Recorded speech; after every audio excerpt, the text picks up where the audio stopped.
क्षमा breaking Jain news.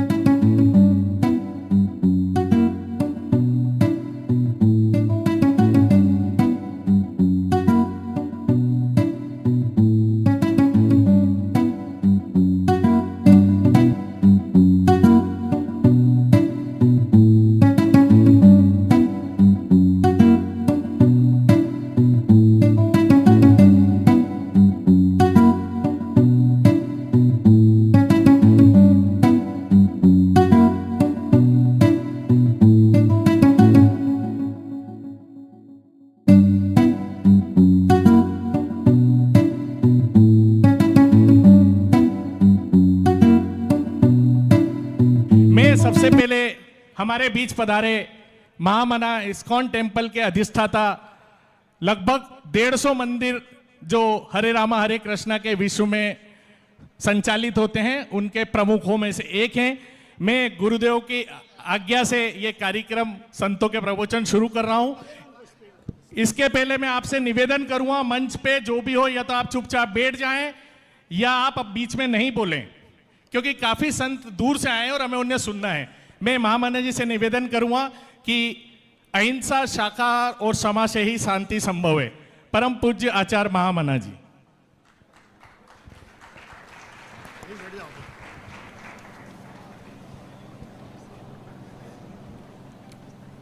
सर्वे संतु सर्वे भवन्तु सुखिना सर्वे सन्तु निरामया सर्वे भद्राणि पश्यन्तु माँ कश्चित् दुख भाग भवेत्। ओम अज्ञान तिमिरन्धस्य ज्ञानञ्जनशलाकया चक्षुरुन्मीलितं येन तस्मै श्री गुरुवे नमः। सर्वप्रथम मैं परम पूज्य श्री विद्यासागर जी महाराज को प्रणाम करता हूँ। परम पूज्य आचार्य समय सागर जी महाराज को प्रणाम करता हूँ। परम पूज्य आचार्य 108 विनम्र सागर जी महाराज को प्रणाम करता हूँ तथा सभी मुनिगण ऋषिगण जो उपस्थित हैं मंच पर उनको प्रणाम करता हूँ और दीदी हेमलता को भी प्रणाम करता हूँ। ब्रह्म कुमारी जी का प्रचार विश्व भर में प्रचलित है और ख़ासकर एक जो आज का विषय भी है इस सम्मेलन का, शाकाहारी, दुनिया भर में प्रचार हो रहा है ब्रह्म कुमारी के द्वारा और स्वामी नारायण द्वारा, जैन धर्म द्वारा और इस्कॉन के द्वारा पूरे वर्ल्ड में शाकाहारी प्रचार हो रहा है, शाकाहारी का प्रचार हो रहा है। मैं धन्यवाद दूंगा श्री दिलीप राजपाल जी का, जिन्होंने ये ऑर्गेनाइजेशन, ये जो आज का कार्यक्रम है उसका लिए प्रोत्साहित किया सबको, और सब ऑर्गेनाइजर्स जो हैं उनको मैं बहुत बहुत धन्यवाद दूंगा। मातृशक्ति को धन्यवाद दूंगा। हरे कृष्णा। ये थोड़ा अच्छा लिख रहा है, अच्छा ठीक है। देवियों और सज्जनों, आज के युग में हमारे को शाकाहारी रहना बहुत ही आवश्यक है। भगवत गीता से हमें ये मिलता है, ये ज्ञान आता है। 17वें अध्याय में भगवान अर्जुन को कहते हैं कि सात्विक आहार खाने से, लेने से हमारे सब गुण बढ़ते हैं। पहला गुण है कि आयु हमारी बढ़ती है और फिर सत्व, हमारा अस्तित्व ही बढ़ता है और बल, फिजिकल स्ट्रेंथ जो बढ़ती है, आरोग्य, हम निरोग बनते हैं और मित्रता का भाव बढ़ता है, सुख का अनुभव होता है, सेटिस्फैक्शन, तुष्टि हमें मिलती है। ऐसे आहार रसायन होते हैं और हमारे को बुद्धि, स्मृति दिलाते हैं, जिससे हमको मुक्ति मिल सके, जिससे हम भगवान का नाम ले सकते, भगवान की भक्ति कर सकें। मांसाहारी शाक जो है वो मानवता के लिए नहीं है। कोई भी सभ्य समाज हो, पहले वो मांसाहारी का नाकार करे। ये शब्द मांस, दो शब्दों का जोड़न है, माम साह। माम जो पशु को मारा जाता है उसके कान में कहा जाना चाहिए कि माम, इस जन्म में तू मेरे जान ले रहा है, मुझके खा रहा है, साह, अगले जन्म में मैं आपको खाऊंगा। ये प्रकृति का नियम है, माम साह, ऐसी तरह से ये शब्द निकला है। और कोई भी सभ्य समाज को मांसाहार का बहिष्कार करना चाहिए। एक बहुत बड़े फिलोसोफर जॉर्ज बर्नार्ड शॉ का कहना है कि जो मांसाहारी आहार लेते हैं उनके शरीर तो मृत पशुओं के संस्थान हैं, मृत पशुओं के संस्थान हैं जो भी मांसाहारी लेते हैं। शाकाहारी लेने से, जैसे हमने कहा, भगवद गीता में कहा और चांदोग्य उपनिषद में भी ऐसा ही आता है कि आयु हमारी बढ़ती है, स्मृति बढ़ती है, बुद्धि बढ़ती है, अस्तित्व बढ़ता है। मेरे प्रिय देवियों और सज्जनों, भारत की संस्कृति में ये मांसाहार था ही नहीं। खासकर स्लॉटर हाउसेस, जो कसाई घर है, किसी ने सुना ही नहीं था। 200-300 वर्ष पुराने भी। ये ब्रिटिश काल में रॉबर्ट क्लाइव जो थे, उन्होंने देखा कि इंडिया में तो, भारत में तो गौएं की संख्या उस समय मनुष्य की संख्या से भी ज़्यादा थी, इसीलिए सोने की चिड़िया थी, धन गाय से मिलता था। रॉबर्ट क्लाइव ने संजैश निकाली ब्रिटिशों के लिए कि जब तक ये गायों की संख्या इतनी बढ़ती रहेगी, उनका, ब्रिटिश लोगों का यहाँ में कुछ प्रभाव नहीं होगा। और वही रॉबर्ट क्लाइव थे जिन्होंने पहले कसाई घर भारत में खोले और बहुत ही कष्ट पशुओं को उससे पहुंचा। एक प्रसंग अकबर और बीरबल के संबंधित है। अकबर ने एक बार बीरबल को पूछा कि बीरबल बताओ कि दूध सबसे बढ़िया कौन सा है, सबसे बढ़िया दूध कौन सा है? तो बीरबल ने उत्तर दिया, बादशाह हजूर, सबसे बड़ा दूध भैंस का है। तो अकबर चौंक गया, तू मजाक तो नहीं कर रहा? मैंने तो तुझे कभी भी भैंस का दूध पीते नहीं देखा। फिर से पूछ रहा हूँ, सच सच बताओ, मजाक नहीं करना। और बीरबल ने फिर से कहा, हजूर मैं फिर से कहता हूँ, सबसे बढ़िया दूध भैंस का होता है। जब भी बार बार पूछने पर वही उत्तर मिला तो अकबर को बहुत क्रोध आ गया। मैं दंड दूंगा, बीरबल सच बताओ सबसे बढ़िया दूध कौन सा है? बीरबल ने फिर कहा, आखिरी बार मैं कहता हूँ कि सबसे बढ़िया दूध भैंस का होता है। जो गाय का दूध है वो दूध की कैटेगरी में नहीं आता, वो तो अमृत होता है।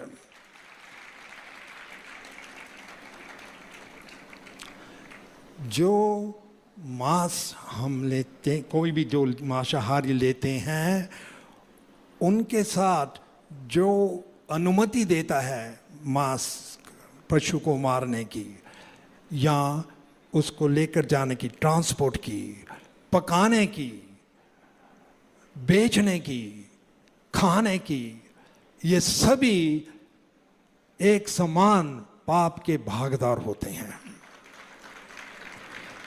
कई लोग कई बार सोचते हैं कि हम तो मांस नहीं खाते, लेकिन अनुमति दी या बेचा, किसी तरह से भी कष्ट दिया पशुओं को, हम उतने ही भागदार रहते हैं। कुछ ही दिनों से प्रचलन है तिरुपति के जो लड्डू, ये हम कभी कल्पना नहीं कर सकते थे कि कितना घोर अपराध हो रहा है।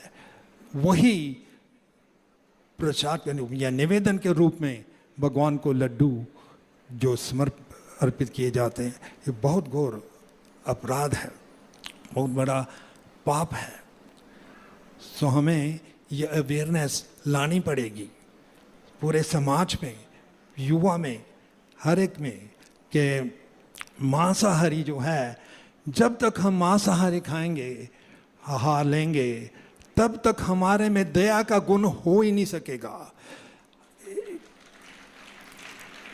और जो मांसाहारी वृत्ति में होते हैं, आहार के होते हैं, यह स्वाभाविक है कि वह मांस को डाइजेस्ट पचाने के लिए नशा भी लेंगे, खासकर शराब वगैरह भी लेंगे।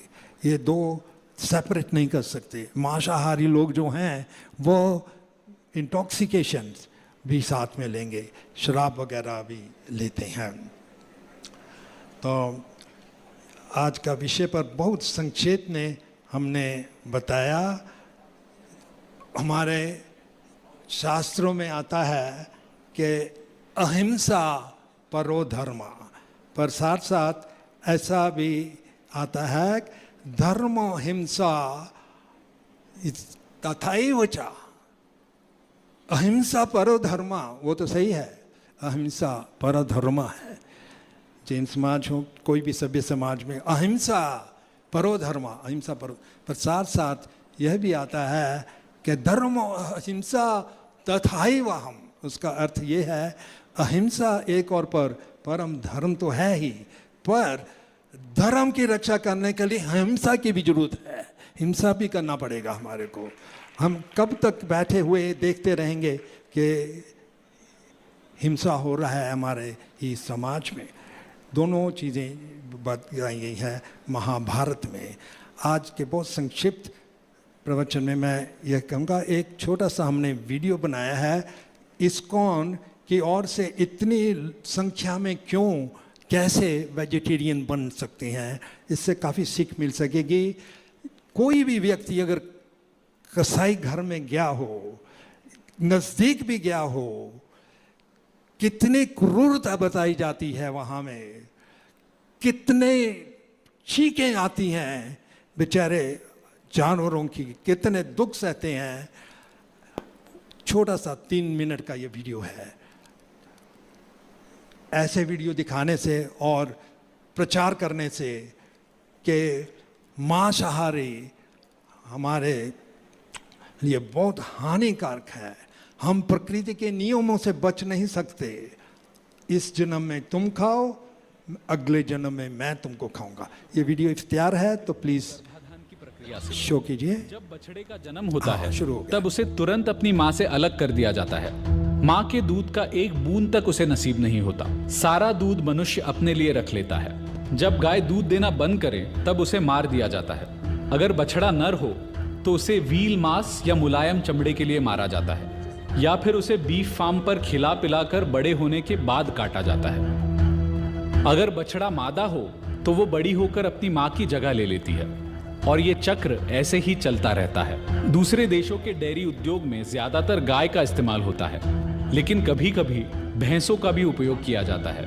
कई बार इनके नर बछड़े नदी में फेंक दिए जाते हैं, सिर्फ इसलिए कि वो दूध नहीं देते।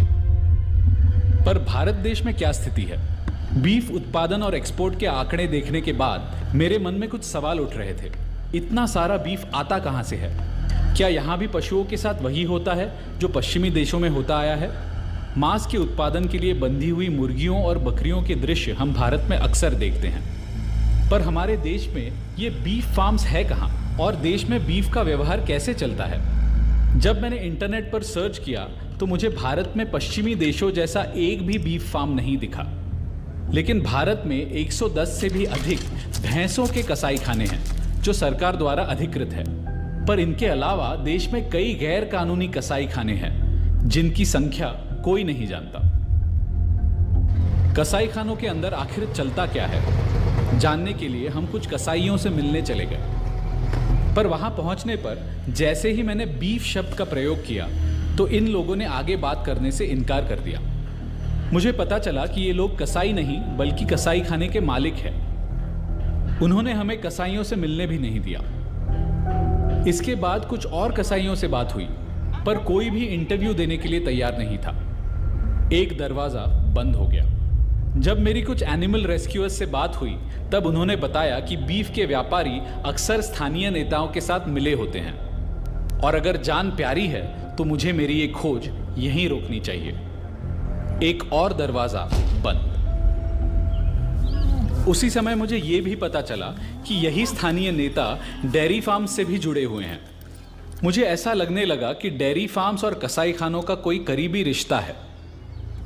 जवाब की तलाश में हम ऐसे ही एक डेयरी फार्म पर जा पहुंचे, जहां गाय और भैंस आमतौर पर पाए जाते हैं। फार्म की दशा बेहद भयानक थी, वहां काम करने वाले लोगों के लिए और उससे भी ज़्यादा वहां रहने वाले पशुओं के लिए। डॉक्टर होने के नाते मैं ये कह सकता हूं कि ये स्वास्थ्य और पर्यावरण के लिए बिल्कुल अनुचित है और डेयरी फार्म्स का निरीक्षण करने पर स्थिति लगभग वैसी ही नजर आई। एक थन उसके हस्ते 3 थन आपको दूध निकालना ऐसा। कितने साल रखते हैं आप उसको? कितने बार प्रेग्नेंट होने 4 या 5 बार।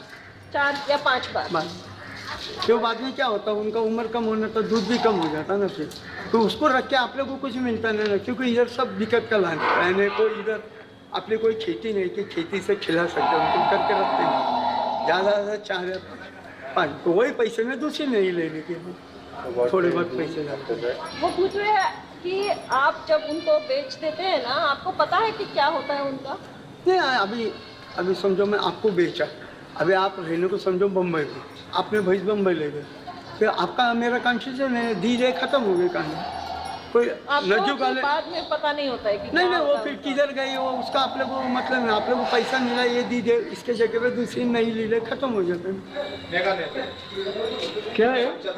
हाँ दूध निकालने के लिए देखो ना, उसका वाशरूम होता है, वाशरूम बच्चा फोटो बड़ा था, इसका बच्चा है, मर गया है, ऐसा चूची पकड़ेगा, पाना छोड़ेगा, दूध निकालेगा। ये सब देखकर मुझे विश्वास होने लगा कि वाकई में डेयरी फार्म्स का कसाई खानों के साथ कोई संबंध है। ब्रह्म कुमारी देवी, ब्रह्मा स्वरूपा, महिला शक्ति और महिला सशक्तिकरण के लिए कार्य करने वाली आदरणीय हेमलता दीदी।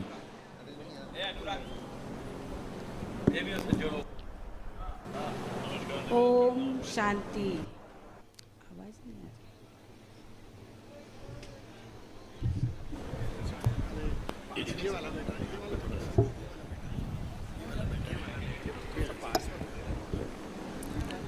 ओम शांति। सभी प्यार से बोलेंगे ओम शांति। आज हम इस अखिल भारतीय धर्म सम्मेलन में जिन्हों के द्वारा यह आयोजित हुआ है, आदरणीय परम पूज्य आचार्य विद्यासागर जी महाराज, आदरणीय परम पूज्य आचार्य समय सागर जी महाराज तथा आदरणीय परम पूज्य आचार्य 108 विनम्र सागर जी महाराज को नमन करते हैं। हम आचार्य नहीं है, सामान्य मुनि हैं, वो जो बड़े बड़े गुरु होते हैं उनके लिए आचार्य का। गुरुदेव वो टाइपिंग मिस्टेक हो गई है, इसलिए माफी चाहूंगा। आयोजकों को इस बात की जानकारी होना चाहिए, मैं बिल्कुल सामान्य मुनि हूँ और आचार्यों की बहुत बड़ी गरिमा होती है, कुछ भी नहीं सकता हूँ, ये बहुत बड़ी बात है।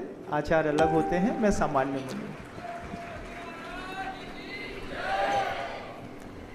साथ ही साथ चातुर्मास समिति के अध्यक्ष मनोज जी बाकलीवाल, आदरणीय दिलीप राजपाल जी कार्यक्रम मार्गदर्शक, कार्यक्रम के संयोजक संचालनकर्ता आदरणीय आनंद जैन जी कासलीवाल तथा अनेकानेक मंच पर आसीन संत मुनिगण एवं आदरणीय उमेश नाथ जी महाराज, राज्यसभा सांसद आदरणीय श्री मुकेश नायक जी, आदरणीय श्री भंते धम्मपद महाथेरो, आदरणीय परम पूज्य महामन महाराज, सभी को मैं सम्मान पूर्वक नमन करते हुए अपनी वाणी को शुरू करती हूँ।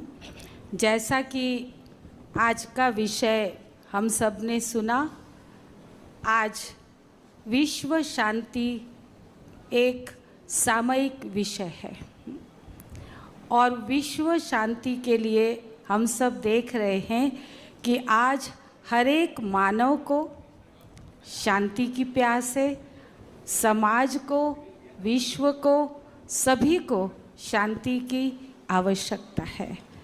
लेकिन हम जो नज़ारे देख रहे हैं चारों ओर, वो शांति के विपरीत अशांति के, युद्ध के नज़ारे, तनाव के, दुख के, भय के, अशांति के नज़ारे ही चारों ओर दिखाई दे रहे हैं।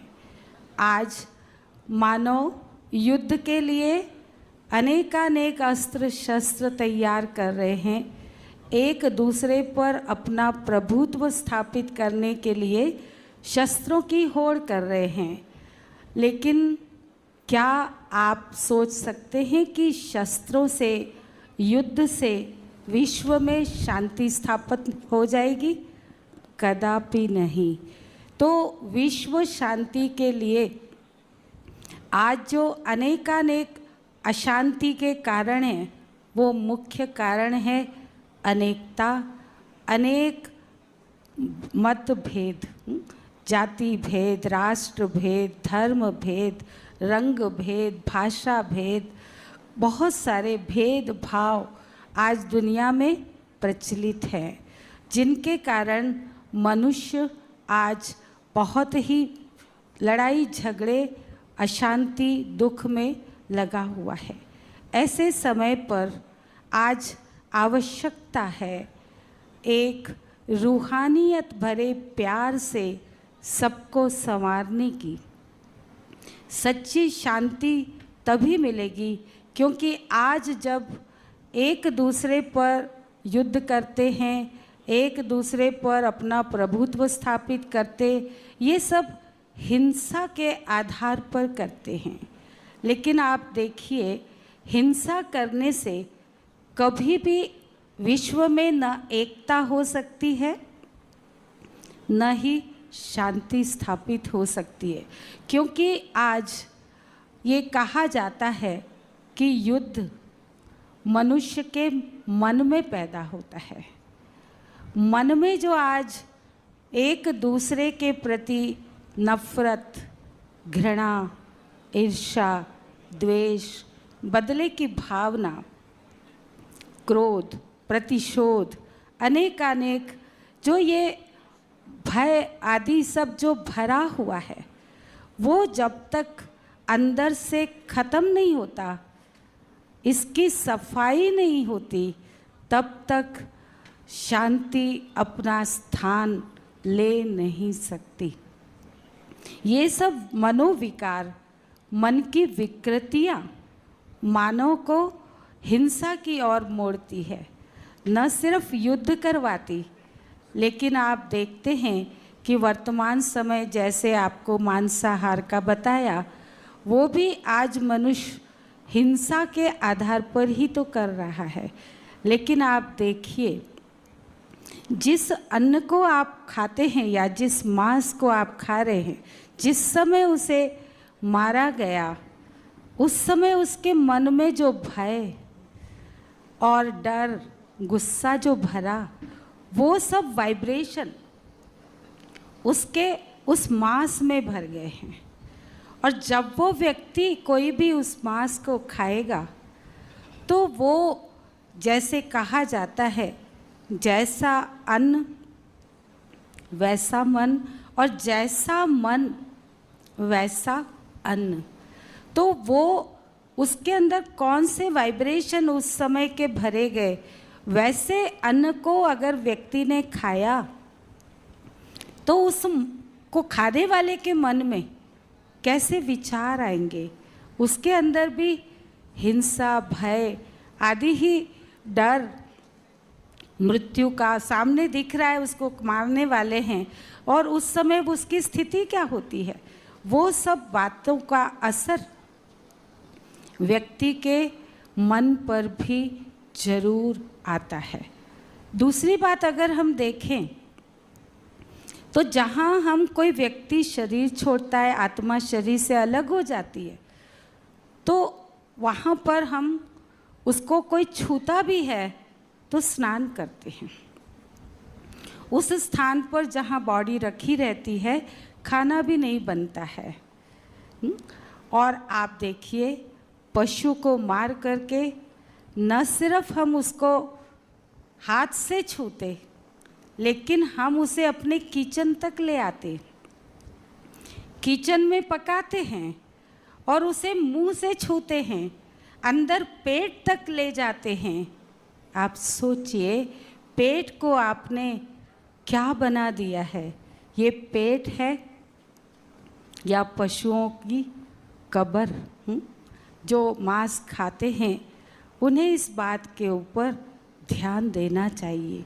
तो वास्तव में शुद्ध सात्विक अन्न हमारे मनसा को भी शुद्ध सात्विक बनाता है, बुद्धि को शुद्ध बनाता है, तीव्र बनाता है। और शुद्ध अन्न से जब हमारा मन शुद्ध होता है तो उस मन में परमात्मा की याद, भक्ति भी बहुत अच्छी तरह से हो सकती है। भगवान की याद भी उस स्वच्छ मन में ही रह सकती है।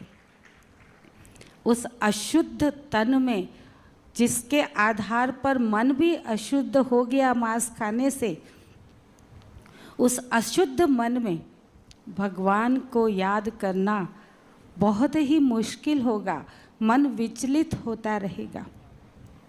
इसलिए आज अगर हम ये कहें कि सारे विश्व में अहिंसा, शाकाहार और क्षमा की भी ज़रूरत है, तो सबसे पहले तो हमें आपसी प्रेम, एकता, इसकी ज़रूरत है।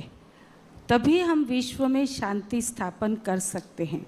हम कहते तो ज़रूर हैं कि हिंदू, मुस्लिम, सिख, ईसाई आपस में हैं भाई भाई, लेकिन आज तक भी क्या हम पूरी तरह से भाई भाई की रीति से बन पाए? क्यों नहीं बन पाते? कहते तो ज़रूर, ये भी कहते सबका मालिक एक है। जब सबका मालिक एक है, सबका पिता एक है, भले उसे आप अपनी रीति से अलग अलग नाम दे देते, कोई उसे ईश्वर कहता, प्रभु कहता, अल्लाह कहता, खुदा कहता, नूर कहता, लेकिन वो एक लाइट है, ज्योति है, प्रकाश है, अव्यक्त मूर्त है, जिसे सभी ने स्वीकार किया है।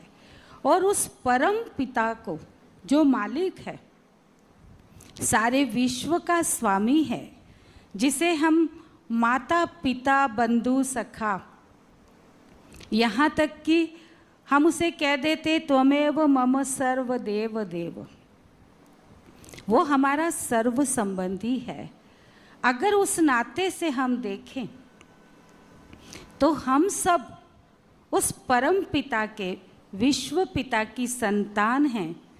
तो आपस में हमारा आत्मा के रूप में, शरीर में आत्मा ही मुख्य चीज़ है जो इस शरीर को चलाती है। मैं कहने वाली सत्ता भी आत्मा ही है। आप आज यहाँ बैठे हैं, महात्मा जी के, मुनिजनों के सुन पा रहे हैं प्रवचन। आज आपकी आत्मा इस शरीर में है जो कानों से सुन रही है। हम मुख से बोल रहे हैं, लेकिन इसी घड़ी आत्मा शरीर से निकल जाए तो आप भी कुछ नहीं कर सकते, हम भी कुछ नहीं कर सकते, वो शव बन जाएगा। क्योंकि उसमें से रथी, जो रथवान इस गाड़ी को चला रहा है, शरीर रूपी गाड़ी को वो निकल गया तो मुर्दा कहलाता है। तो वास्तव में आप सब भी एक आत्मा हैं। मैं कहने वाली सत्ता आत्मा है, और आत्मा के आधार पर हम सब एक पिता की संतान आपस में भाई भाई हो जाते हैं, और उस आधार से हमारा एक दूसरे के साथ भाईचारा, सद्भावना, भातृभाव, प्रेम, आत्मिक प्यार, और तभी हम एक दूसरे के लिए अच्छा व्यवहार कर सकेंगे। जैसे आप देखते हैं कि अगर लकड़ी को लकड़ी से जोड़ना है तो फेविकोल का इस्तेमाल करते हैं। अगर पत्थर को पत्थर से जोड़ना है तो चूना या सीमेंट का उपयोग करते हैं। अगर लोहे को लोहे से जोड़ना है तो धातुओं का इस्तेमाल होता है। लेकिन अगर मानव को मानव से जोड़ना है तो उसके लिए मानवीय मूल्यों का, गुणों का, सद्गुणों का उपयोग करना होगा। वो मानवीय मूल्य हैं दया, करुणा, प्रेम, अहिंसा, रहम, सहनशीलता, गंभीरता, पवित्रता, सत्यता, मधुरता, सद्भावना, अनेकानेक। इन सभी गुणों को जब हम अपने अंदर हर एक व्यक्ति धारण करेंगे तो आप मानव मानव के साथ प्रेम पूर्ण व्यवहार कर सकेंगे और आपस में मिलजुल कर एकता से रह सकेंगे। और तभी जो हमारी भारतीय संस्कृति है, वसुधैव कुटुंबकम, विश्व एक परिवार है, वो परिवार सचमुच में महसूस होने लगेगा, क्योंकि एक पिता के हम सब बच्चे आपस में भाई भाई, सारा विश्व एक परिवार हो गया। और उस रीति से जब सारा विश्व परिवार, तो विश्व में एकता, विश्व में शांति सहज हो सकती है। लेकिन उसके लिए हमें एक दूसरे को क्षमा करना भी सीखना होगा, क्योंकि आज क्षमा करना एक बहुत बड़ा गुण है, जो गुण अपने आप में गुण ही नहीं लेकिन एक शिक्षा भी देती है। जब कोई व्यक्ति क्षमा की अगर हम परिभाषा करें तो क्षमा किसको कहेंगे? क्षमा करना माना किसी के द्वारा किया गया अपकार, अपमान, असहयोग, या किसी के द्वारा किया गया अशोभनीय मन, वचन, कर्म द्वारा कोई ऐसी बात की जाती है जो आपको पसंद नहीं आती और आप फिर भी उसको भुला देते हैं, आप उसको माफ़ कर देते हैं। किसी ने आपके साथ बहुत मन की ऐसी बातें की हुई, गांठें पड़ी हुई हैं आपके संबंधों में, आप उन गांठों को पिघलाते हैं अपनी सद्भावना से, सद्व्यवहार से, और बिगड़ी को बनाते हैं, सब बातों को, बीती को ख़त्म करते हैं।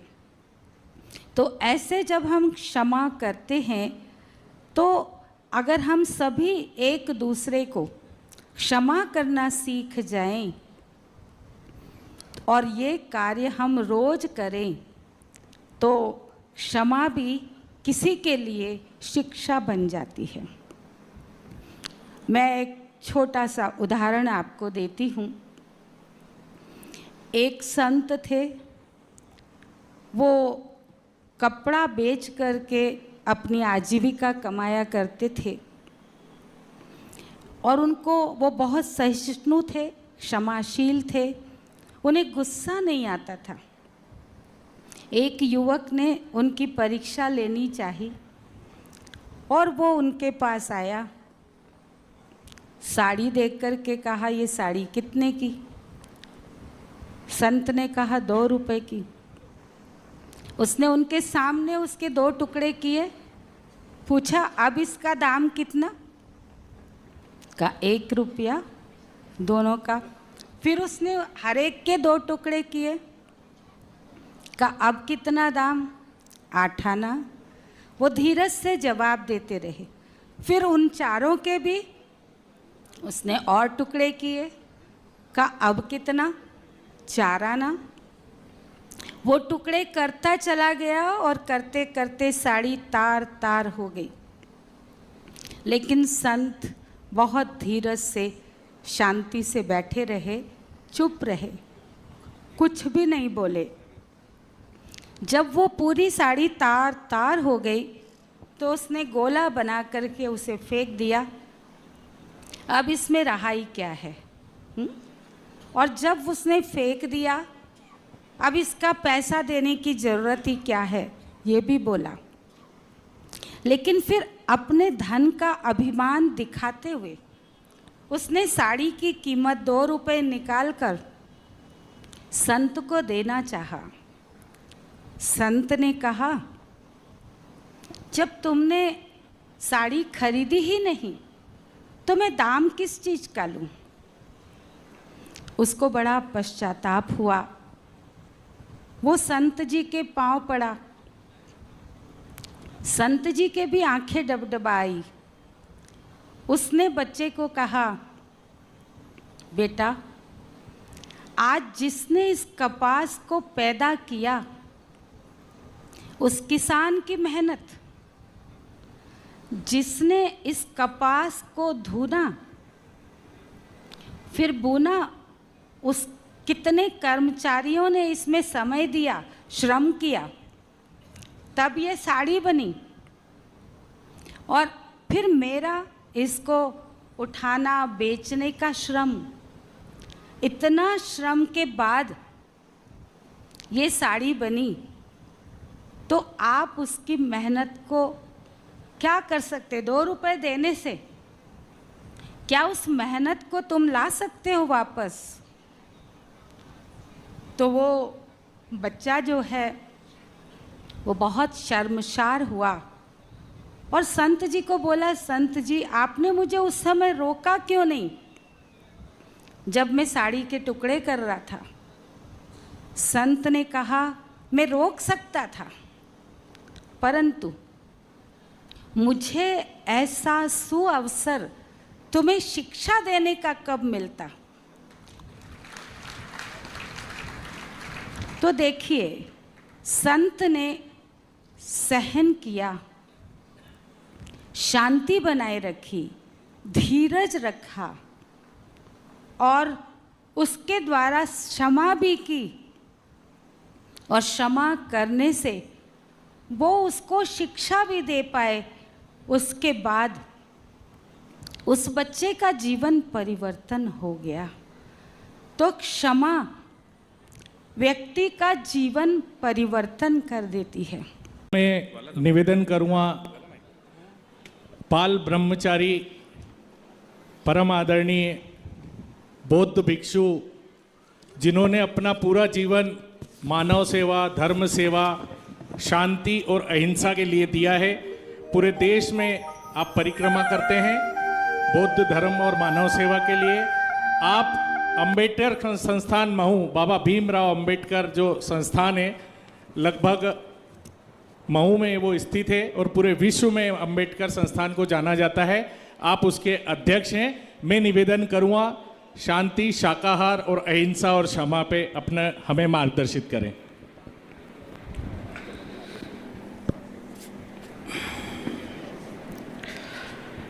सुखो बुद्धानुपादो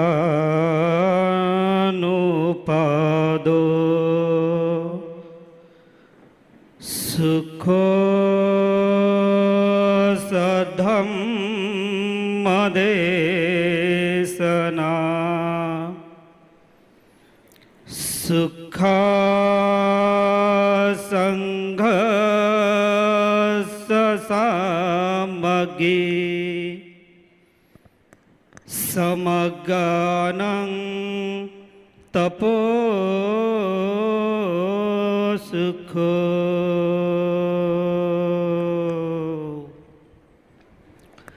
सुखकर है बुद्ध का जन्म, सुखकर है धर्म की देशना सुनना,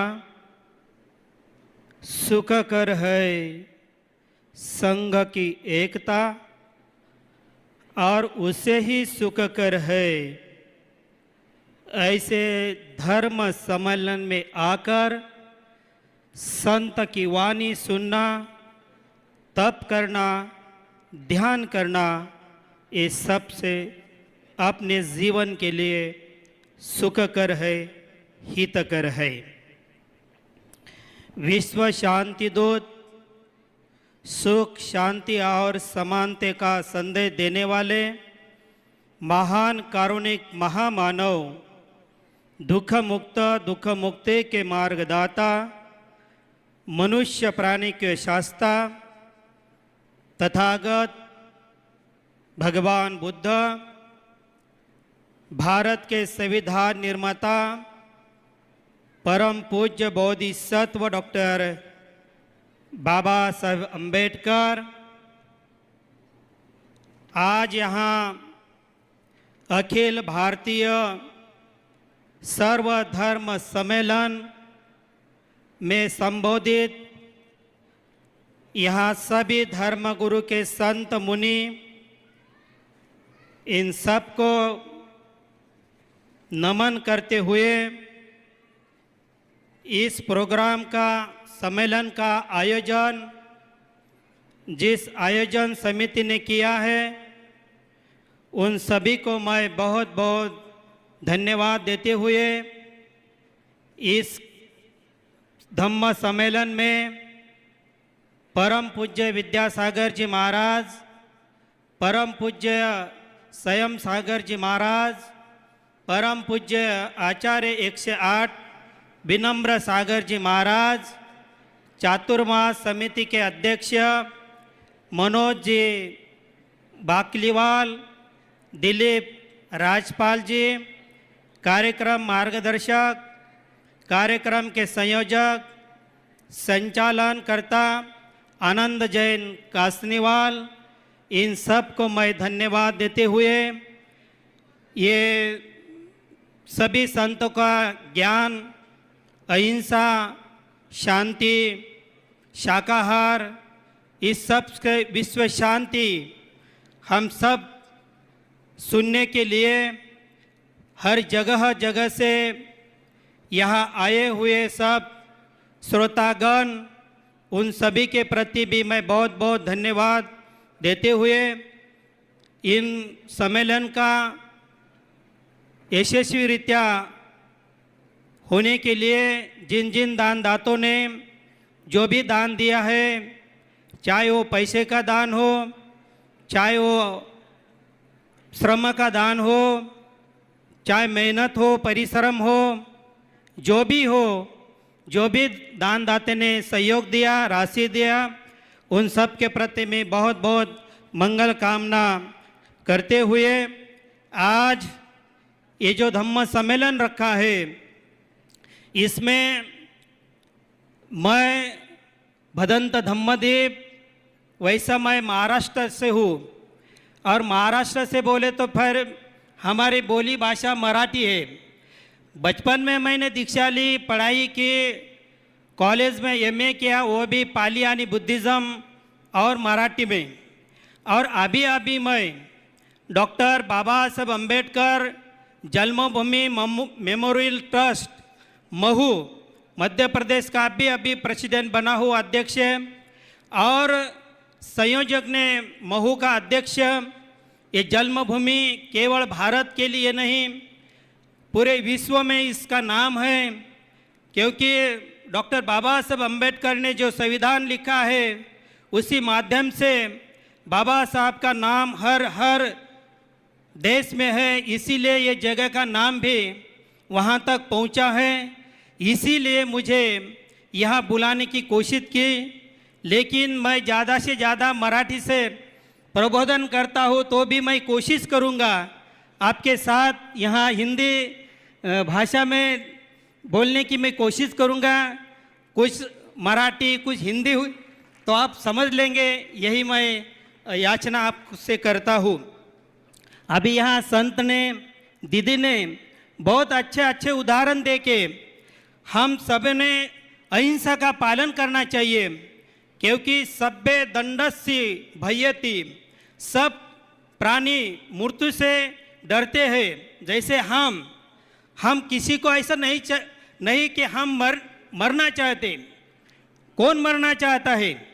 चाहे वो बच्चा हो, तरुण हो, बुढ़ा हो, जर्जर हो, कोई भी हो, कोई आदमी मरना नहीं चाहता है, सब जीना चाहता है। वैसे ही पशु पक्षी प्राणी, उनका भी जीवन उसके बहुत प्रिय है, वो भी नहीं मरना चाहता। हम मरने से यहाँ जगह से दूसरा जगह जाएंगे, लेकिन वो तो प्राणी है, वो तो पशु है, वो तो बात नहीं करता है, वो कहाँ जाएगा?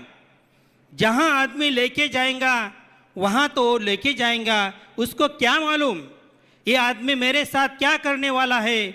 लेकिन आपने तो मालूम है कि इसको हम कटने वाला है, उसको हम मारने वाले हैं।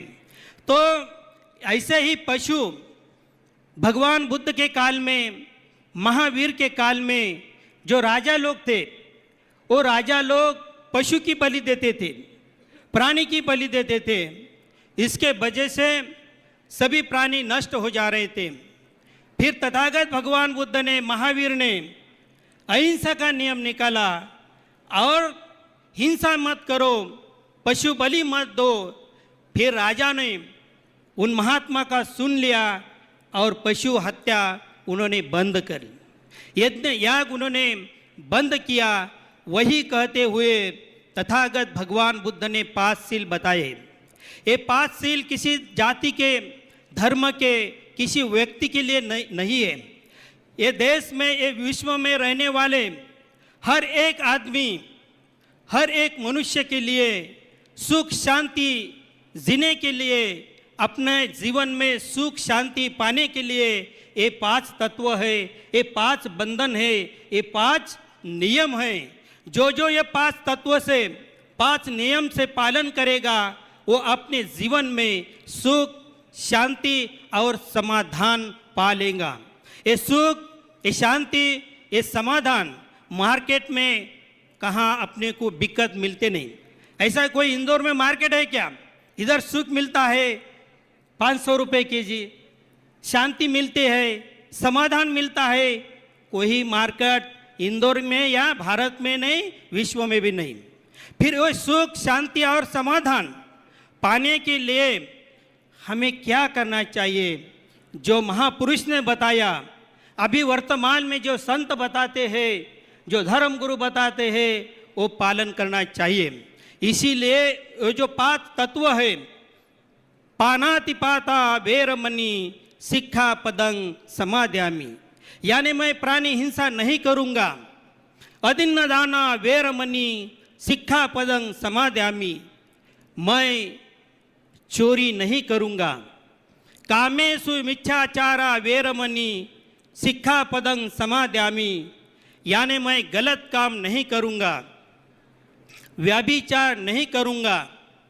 मुस्सावादा वेरमणि सिक्खापदं समादयामि, यानी मैं झूठ नहीं बोलूँगा, हमेशा सत्य बोलूँगा। और 5वां बहुत इम्पोर्टेंट है, सुरा मेरय्य मज्ज पमादठाना वेरमणि सिक्खापदं समादयामि, कि बुद्धि को नशा लाने वाले जो मादक पदार्थ है, चाहे वो कच्ची नशा हो, चाहे वो पक्की नशा हो, चाहे वो शराब हो, गांजा हो, आफू हो, ये पक्की नशा में आता है।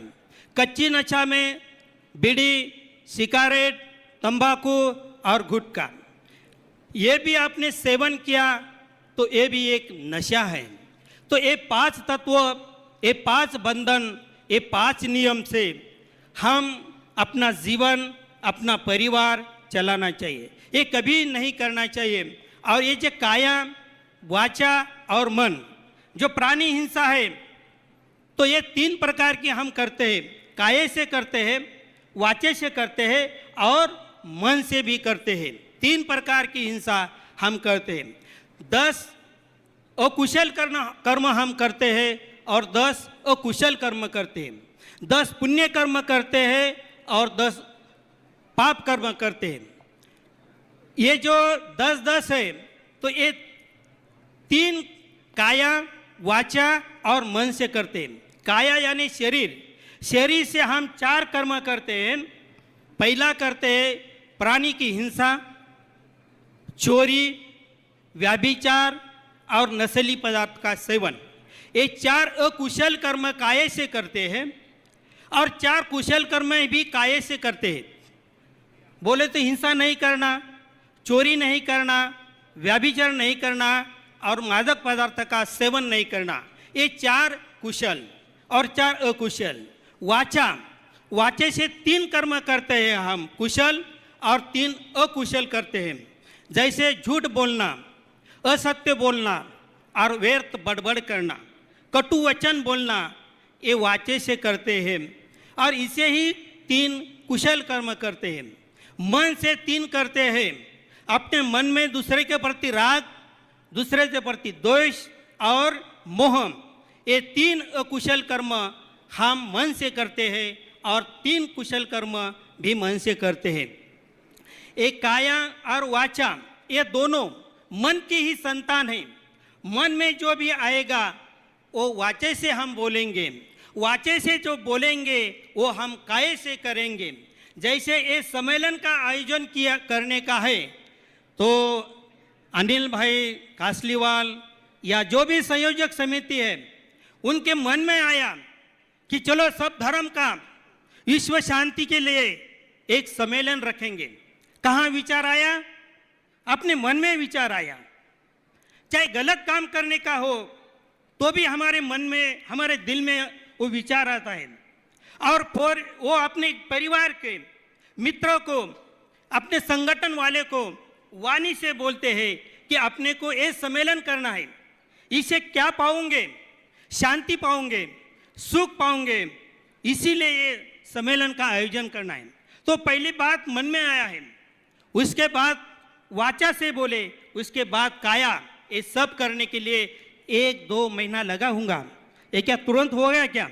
हम लोग आए, चेयर पर बैठे, हम संत उधर से आए, बात कर रहे, लेकिन संयोजक ने कितनी मेहनत की, कितनी परिश्रम किया और उसके बाद हम सब लोग एक दूसरे से मिल रहे हैं।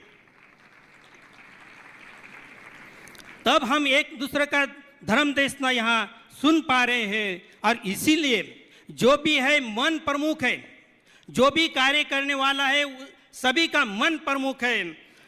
इसीलिए कुशल कर्म करो। तथागत भगवान बुद्ध के जो उपदेश है वो 84,000 है। वो त्रिपिटक में आज भी समाहित है, सुत्त पिटक, विनय पिटक और अभिधम्म पिटक। और इसमें एक धम्मपद है, जैसा गीता का है वैसा धम्मपद बहुत इम्पोर्टेंट है। उसमें 424 गाथा है। उसमें पहली गाथा भगवान बुद्ध ने बताया है, मनोपुभंगमा धम्मा मनोसेठ मनोमया मनसाचे पद उठे न भासती वा करोति वा ततो नं दुःख मन में ती चक्कं वहतो पदं। मनोपुभंगमा धम्मा, यानी मानवी मन ही प्रमुख है, वो मनोमय है। सभी धर्म का, कर्म का उगम स्थान मन ही है। और जो आदमी मन में गलत विचार लाएगा, गलत काम करेगा, उसके पीछे ऐसा दुख लगता है जैसे बैलगाड़ी है और बैलगाड़ी में बैल जैसे जैसे चलेंगे वैसे वैसे वो बैले के पीछे वो गाड़ी का चक्का, वैसे अपने जो जो अकुशल कर्म करेंगे, हिंसा करेंगे और अकुशल कर्म करेंगे, पाप का कर्म करेंगे तो अपने पीछे भी दुख ऐसा ही आने वाला है।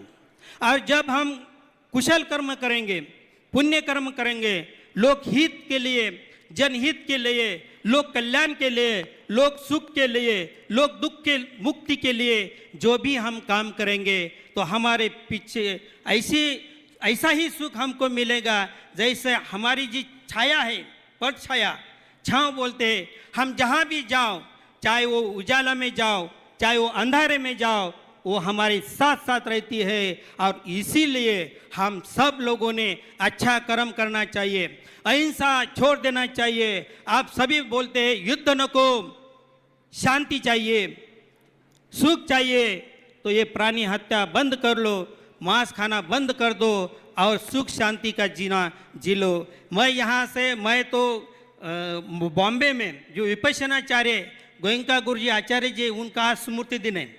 मैं वहाँ हर 29 तारीख को बॉम्बे में रहता हूँ, लेकिन ये संयोजक ने और अपना हमारा जो सचिव है राजेश जी वानखेड़े, इन्होंने हमको बहुत आग्रह किया कि भंते जी आप प्रेसिडेंट बन गए हैं तो आपको आना चाहिए।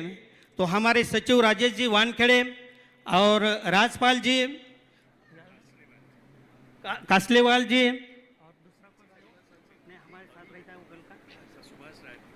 सुभाष रायपुरे, ये जो लोगों ने मुझे यहाँ बुलाया उनके प्रति बहुत बहुत धन्यवाद देते हुए, समय का पाबंदी है क्योंकि हमारे महाराज जी जो डांस चल रहा था, स्वागत चल रहा था, तो बार बार टाइम बोल रहे, टाइम इज वेरी इम्पोर्टेंट। लेकिन हमारा जो भारतीय इंडियन समय है जो होने वाला है वो होता है, तो भी समय की पाबंदी के वजह से मैं ज़्यादा बात यहाँ तक बोलते हुए मैं मेरे वाणी को पूर्ण विराम देता हूँ और सबको बार बार धन्यवाद देते हुए मैं साधुवाद करता हूँ।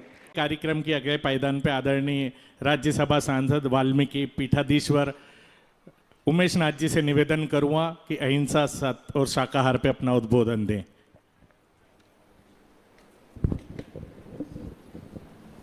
कुंजतम राम रामेति मधुरम मधुराक्षरम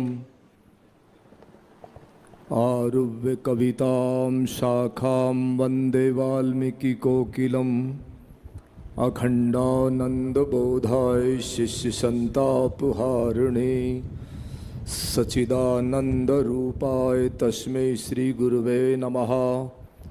आकाशताड़कालिंगम पाताले हटकेश्वरम मृत्युलोके महाकालेश्वरम लिंगम त्रियो नमस्तुते नमस्तुते। या देवी सर्वभूतेषु मा दयारूपेणि संस्थितां नमस्तस्यै नमस्तस्यै नमस्तस्यै नमो नमः। प्रातस्मरणीय पूजनीय अर्चनीय वंदनीय संपूर्ण भारत के शिरोमणि परम पूज्य आचार्य विद्यासागर जी के श्री चरणों में प्रणाम करता हूँ। परम पूज्य स्वामी समय सागर जी, पूज्य विनम्र सागर जी और बाकी सभी मुनियों को प्रणाम करता हूँ।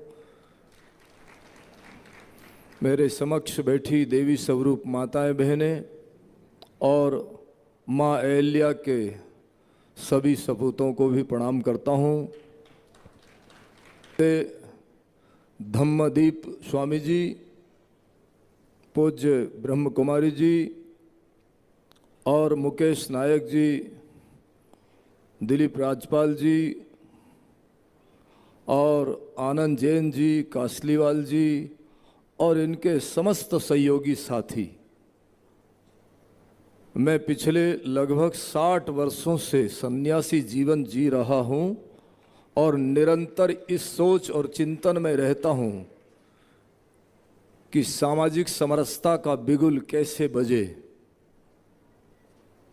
और हम सब समरसता के साथ कैसे चलें। इधर सामाजिक समरसता की चिंता, उधर देश समूचा कश्मीर से लेके कन्याकुमारी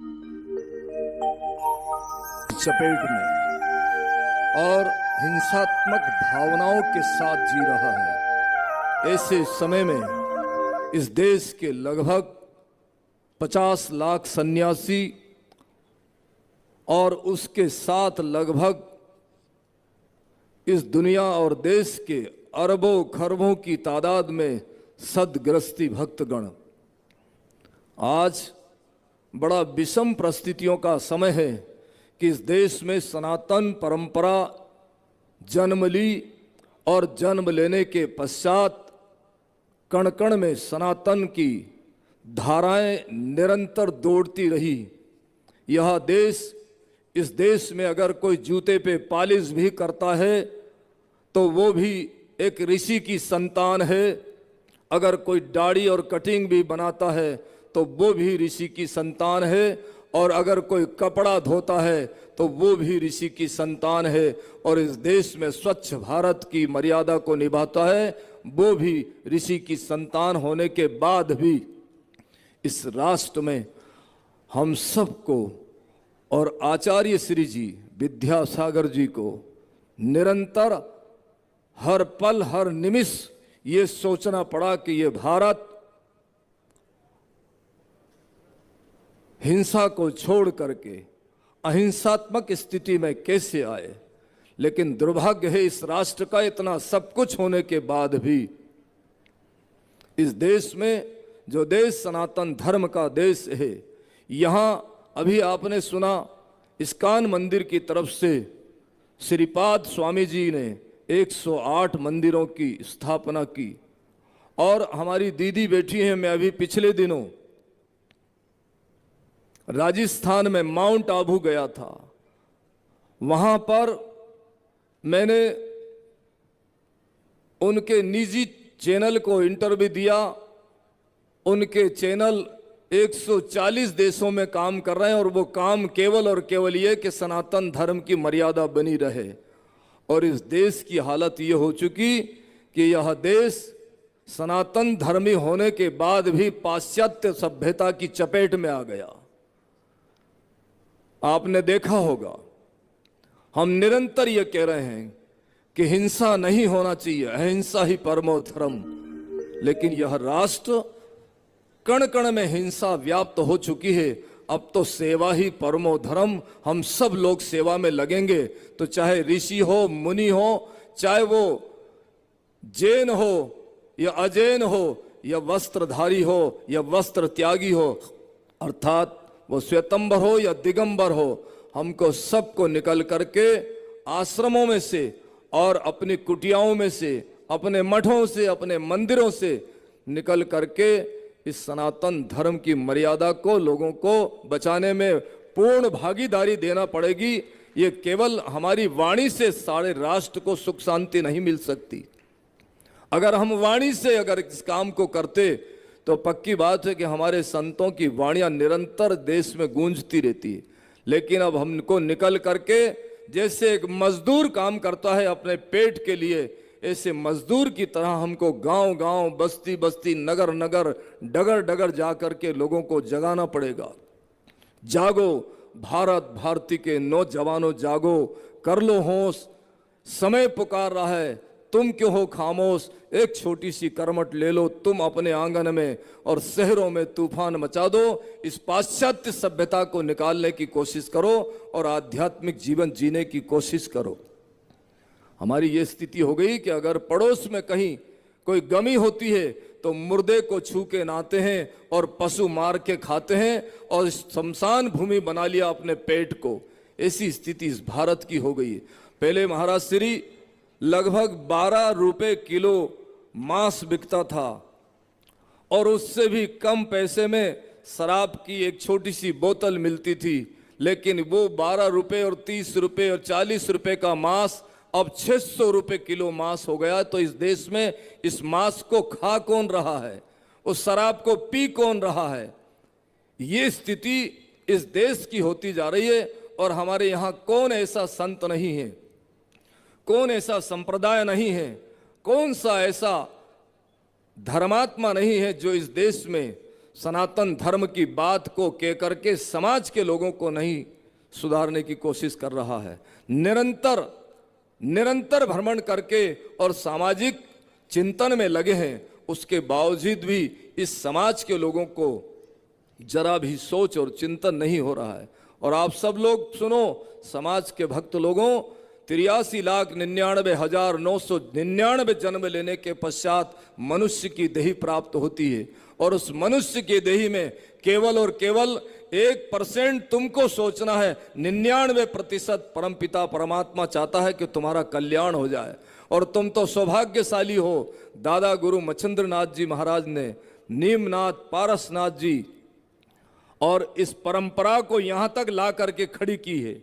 उस परंपरा में नेमीनाथ जी और पारसनाथ जी, दादा गुरु मच्छिंद्रनाथ जी की कृपा से ये परंपरा निरंतर जीवित रहे और पूरे देश में इस परंपरा की आज वाहवाही है। इस परंपरा को लोग स्वीकार करते हैं। सारे लोगों को ये लगता है कि जैन धर्म एक अलग कोई परंपरा है, लेकिन नहीं, खबरदार होशियार, ये परंपरा सनातन धर्म की परंपरा है। ये कोई भी नई परंपरा नहीं है। इसलिए जागो और जाग करके मानवीय जीवन को सार्थक करो। और हिंसा जो हो रही है, उस हिंसा के लिए आप सब लोगों को खड़े होना पड़ेगा, मजबूत होना पड़ेगा। तब कहीं जा करके आचार्य मुनि विद्यासागर जी महाराज की सच्ची श्रद्धांजलि होगी, उनकी भावनाओं का आदर होगा, सम्मान होगा। और नहीं तो हम कहते रहेंगे, लोग सुनते रहेंगे, इधर से सुनते हैं और इधर से निकाल देते हैं। ऐसी स्थिति में भारत जीर्ण शीर्ण स्थिति में बन चुका है। इसलिए एक घड़ी आदि घड़ी और आदि से पुनियाद, तुलसी संगत साध की तो कटे कोट अपराध। संपूर्ण जैन समाज आज इस स्थिति में है कि वो संतों की शरण में है, वो संतों के सानिध्य में है, संतों के चरणों में बैठता है। ये कितनी बड़ी बात है, ये बड़ा विषय है कि जो संतों के सानिध्य में रहता है उसका जीवन सार्थक हो जाता है। इसलिए आज के इस आयोजन के माध्यम से पूरे देश ही नहीं, पूरे विश्व के लोगों को ये सूचना जाए कि इंदौर मां अहिल्या की नगरी में पूज्य स्वामी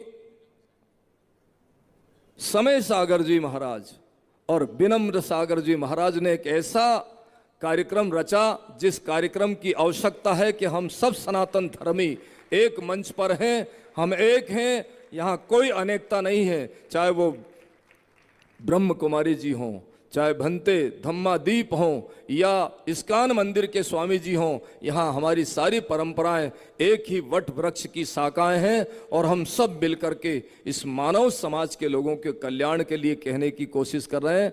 आप मानो, जागो और जाग करके आप इस बात को सुनो कि पशु की बनत पनैया और नर का कछु न होए, और नर गर्चे करनी करे तो नर से नारायण होए। पशु जब मरता है तो उसके चामड़े से जूतियां बन जाती है, नौबत और नगाड़े बनते हैं जो भगवान के मंदिर में बजते हैं और आरती पूजा होती है। लेकिन मनुष्य जब मरता है तो उसके जब जलता है और जलने के बाद जो उसकी राख उड़ती है तो वो भी लोगों की आंख में जाकर के लोगों को दर्द पहुंचाती है। ऐसी स्थिति में जागो, अहिंसा परमो धर्म, जो भगवान महर्षि वाल्मीकि जी ने महाराज ने अहिंसा का सबसे पहला बिगुल बजाया था और रामायण की रचना की थी। वो क्रौंच पक्षी जो आपस में मेल मिलाप कर रहे थे, उसको एक बहेलिया ने तीर से भेद दिया था। उस टाइम महर्षि वाल्मीकि जी ने कहा था कि मां निषाद तवम गम शाश्वती समा। विश्व की पहली कविता उस दिन प्रकट हुई और 100 करोड़ श्लोक लिख करके इस रामायण की रचना हुई। वहां से अहिंसा का संदेश चालू हुआ, जो संदेश इस मुनि परंपरा में, इस जैन परंपरा में आकर के पूर्ण रूप से जागृत हो रहा है। आप और हम सब मिलकर के इसको मानो कि अहिंसा ही परमो धर्म और अहिंसा ही इस देश का गहना है, इस देश का आभूषण है। हम सब मिल करके आचार्य विद्यासागर जी महाराज का बार बार वंदन करें, पूजन करें, अभिनंदन करें, स्मरण करें और उनको मान करके आप अपने जीवन में अहिंसा को धारण करके अपने मानवीय जीवन को कृतार्थ करें। इन्हीं भावनाओं के साथ आप सभी भक्तों का मंगल हो, आपकी जीवन की यात्राएं संपूर्ण हो और पूज्य महाराज श्री के चरणों में वंदन करता हूं, अभिनंदन करता हूं कि आपका विचार समाज के बाकी संतों के साथ भी खड़ा हुआ, इसके लिए आप वंदनीय हैं और अभिनंदनीय है। इन्हीं भावनाओं के साथ आप सब लोगों को प्रणाम करता हूं। मेरी फ़्लाइट का टाइम हो रहा है, इसलिए मैं माफ़ी चाहता हूं, यहाँ से रवाना होना है मुझे। आप सब लोगों को प्रणाम। मैं सभी से निवेदन करता हूं, सिर्फ थोड़ा सा समय और हमें प्रदान करें। हमारे बीच विश्व हिंदू परिषद से माननीय प्रभुलाल जी लभाना प्रांत प्रमुख, माननीय राजेश जी बिजम्बे प्रांत समिति सदस्य और श्रीमती अमित जी जैन प्रांत सह प्रमुख हैं। वे आए श्रीफल भेंट करके आशीर्वाद प्राप्त करें। दलाल बाग के अध्यक्ष अजीत कुमार जी छावड़ा भी हमारे बीच हैं, वे भी श्रीफल भेंट करके आशीर्वाद प्राप्त करें। आप सभी के भोजन की व्यवस्था यहाँ पर की गई है। मुनिश्री के प्रवचन हम सब सुनकर यहाँ से जाएं। मुनिश्री मंच पर विराजित हैं, ऐसा मेरा आप सभी से अनुरोध है। मैं हम सब की ओर से श्री सुनील जी कुमार, अंकित कुमार जी, अनुज कुमार जी, दिवाकर परिवार इंदौर यहाँ पर है, जिन्होंने 111 कलश की राशि सर्वतोभद्र जिनालय के लिए प्रदान की है। वे आए, उनका हम सम्मान करते हैं। श्री अनिल जी रावत, अखिलेश जी चेतक, संतोष गुरु जी, डिम्पल जी जैन और प्रकाश जी शास्त्री, उनका सम्मान करें। साथ ही श्री आनंद जी कासलीवाल, जो कि हम सब के बीच हैं, जिन्होंने इस पूरे कार्यक्रम की संयोजना में टाइम बनाया, वे भी आकर हम उनका भी सम्मान समिति की ओर से करते हैं।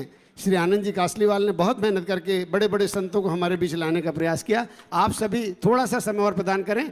पूज्य मुनि श्री विनम्र सागर महाराज जी की मंगल देशना हम सब सुनने के बाद सुस्वादु भोजन साथ में लेंगे, ऐसा मेरा आप सभी से अनुरोध है। बहुत शीघ्रता के साथ एक संतों के साथ पूरा ग्रुप फोटो मुनिश्री के साथ।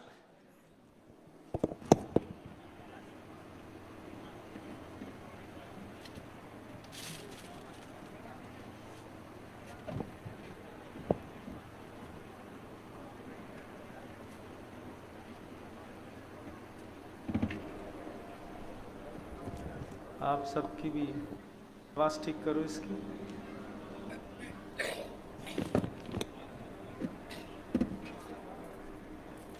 आवाज़ कम करो इसकी।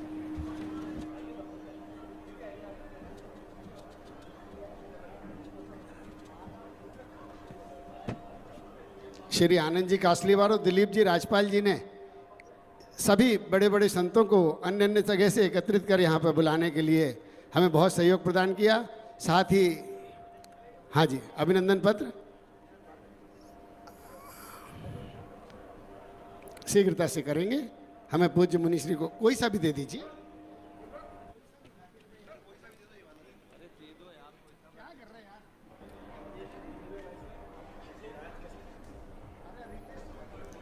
चलिए, अहिंसा परमो धर्म की परम पूज्य आचार्य भगवंत गुरुदेव श्री विद्यासागर जी महाराज की, वर्तमान आचार्य परमेष्ठी मुनिराज श्री समय सागर जी महाराज की,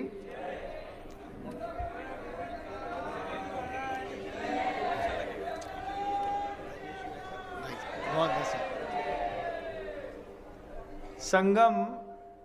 आवाज बहुत तेज है भैया, कृपा करें।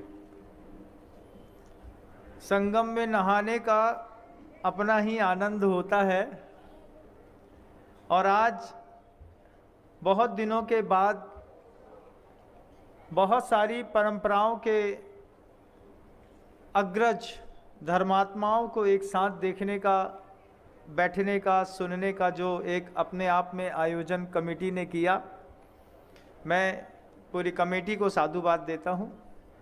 और अहिंसा के बारे में बहुत ज़्यादा तो नहीं कहूँगा, बस इतना ज़रूर कहूँगा कि सोशल मीडिया पर जो अश्लीलता लगातार परोसी जा रही है, आप उसका भी विरोध कर पाएँ तो अहिंसा धर्म सार्थक है। शब्दों को विराम देता हूँ। गुरुदेव श्री विद्यासागर जी महाराज श्री की।